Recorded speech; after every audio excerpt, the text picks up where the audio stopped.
Do you remember when Visa cards first came out? You were used to paying with cash or with a check, and then a Visa came out. It was this weird payment system that you didn't understand. And she said, yeah, I remember that. Well, Bitcoin is just the next evolution of another payment system. Brace yourself, Nakamoto was the foundation.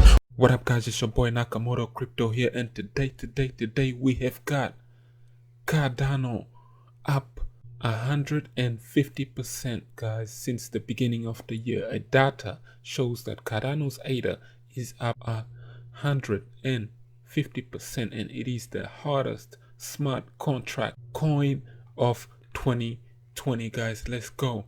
In 2017 and 2018, smart contracts were seen as the next big thing in crypto. Ethereum rallied from literal dollars to a peak of $1,400. ICOs promising evolutions in smart contract back then. Tech raised billions of dollars, as many of the cryptocurrencies in the top 50 touted smart contracts as their killer use case. Now, despite the promises, this segment of the cryptocurrency market crashed with all the rest as a bear market ensued.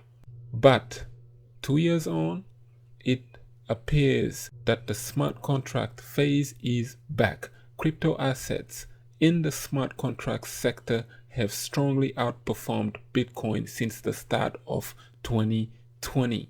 They also coming back guys. Is this a beginning of out season?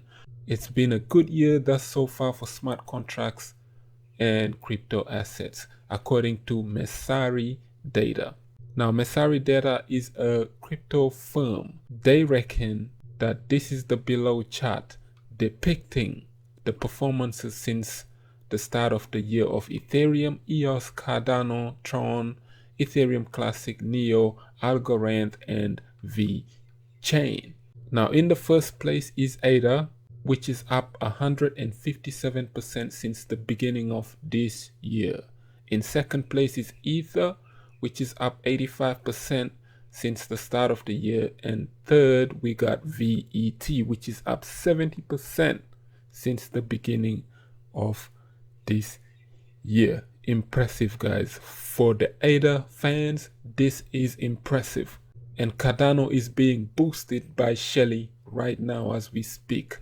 By far, ADA is the best performing smart contract coin, and it is outperforming its contemporaries by dozens of percent. It is seemingly related to one key trend event, and that is the launch of Shelly. Shelly is a phase in Cardano's development that will optimize the blockchain and decentralization and functionality. As the Cardano Foundation explains, Shelly will also see the introduction of a delegation and incentive scheme, a reward system that drives stake pools and community adoptions. Come to an end of the Shelly era. We expect Cardano to be 50 to 100 times more decentralized than any other blockchain networks out there. This is crazy.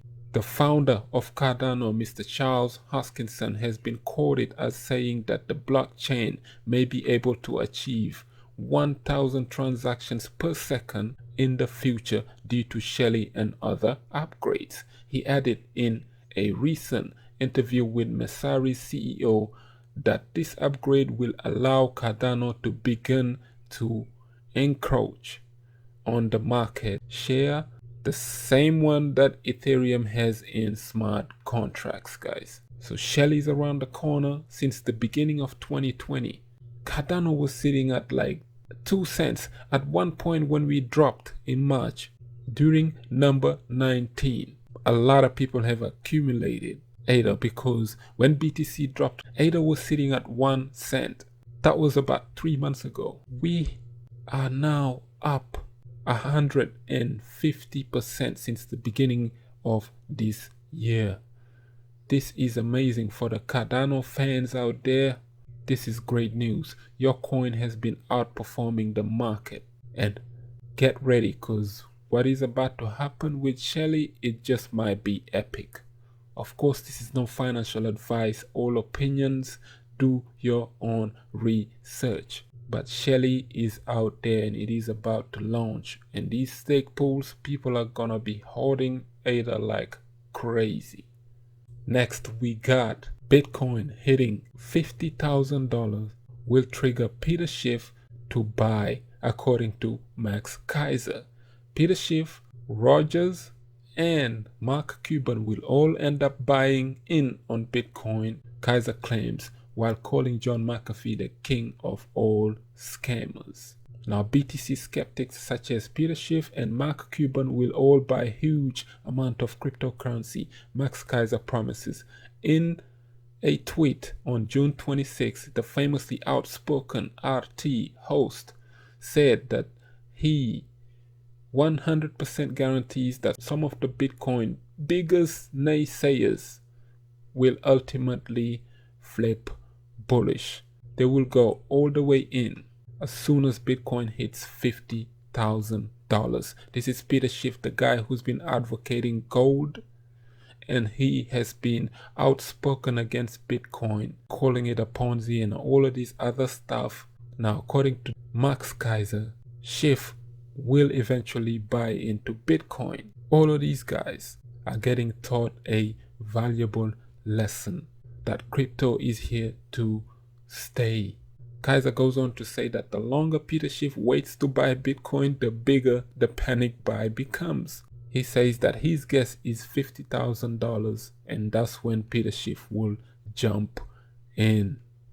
Keiser have also been beefing with John McAfee during his Friday's Twitter, calling John McAfee the king of all scammers. For those of you who don't know, Keiser has been beefing with John McAfee because McAfee has all of a sudden turned against Bitcoin after he has been advocating for Bitcoin for the last couple of years until 2020, when he predicted that Bitcoin will go to $100,000 all the way to $1 million. And then all of a sudden, he changed his predictions and just turned against BTC. Ever since then, Keiser has been flaming him. Now, for those of you who don't know Keiser, go watch the Keiser report. He has been advocating for Bitcoin since 2011, guys. How many of you would have wanted to buy BTC back in 2011?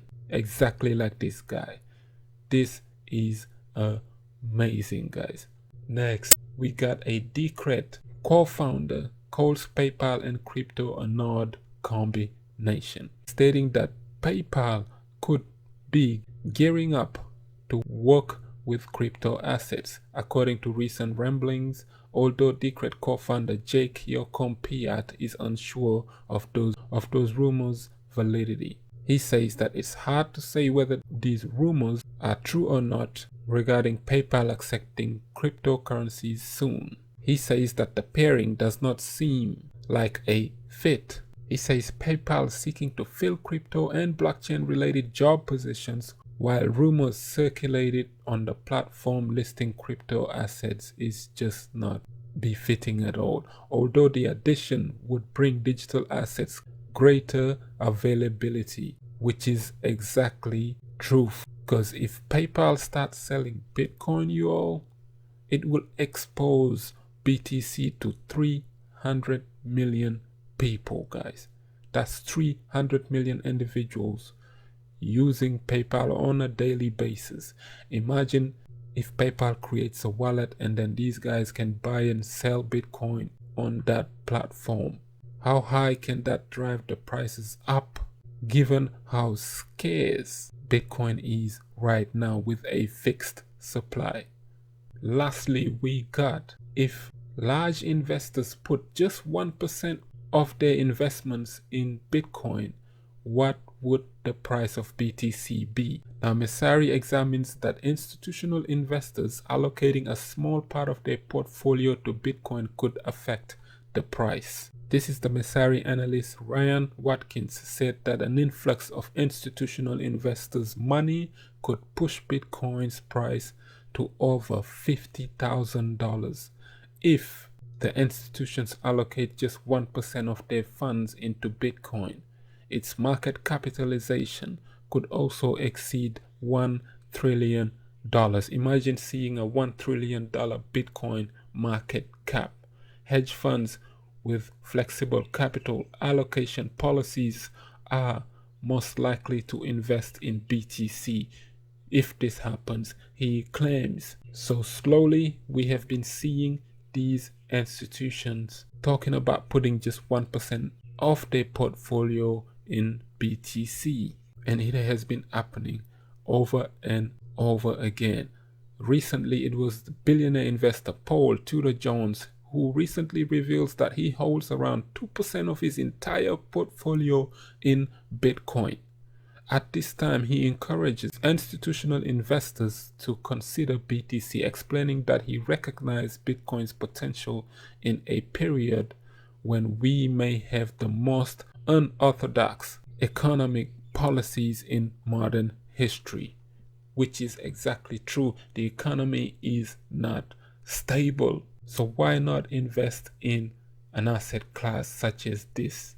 Now, Watkins himself decided to test this hypothetical scenario to see what it would do to the price of Bitcoin. He calculated that around $1 trillion is held in mutual funds, pension funds, and others, and that if just 1% of this was allocated into Bitcoin, it would bring another $480 billion into the crypto market. However, these calculations are purely just hypothetical. In his article, Watkins noted to date that institutions have invested only a small percentage of their assets in Bitcoin due to regulatory uncertainty, infrastructures, and unpreparedness, prejudices in society, as well as concerns in regards to hacking and frauds. So that's the only handicap. The only thing holding them back is these things right here. They are scared of hackings, afraid of the technology still, as it is still new. Bitcoin is only 11 years old. But if this were to happen, this is what it would mean to the crypto market. A one-way ticket straight to the moon shot. So will we ever see a $50,000 BTC one day, guys? That is the question, because these institutions have been buying over the counter. And on that note, if you like the content, please don't forget to leave a like, share, subscribe. Thank you to all of my subscribers. I've been your boy Nakamoto Crypto, and I'm out. Bitcoin under $8,000. Buy it. Bitcoin under $5,000. Buy it. Bitcoin over $10,000. Buy it. Bitcoin is over $20,000. Buy it. Bitcoin under $8,000. Buy it. Bitcoin under $5,000. Buy it. Bitcoin is over $10,000. Buy it. Bitcoin is over $20,000. Buy it. Best performing asset in the last 10 years. True. Look into crypto, we need volunteers. No need to tiptoe, it won't disappear. Do your research, history made it clear.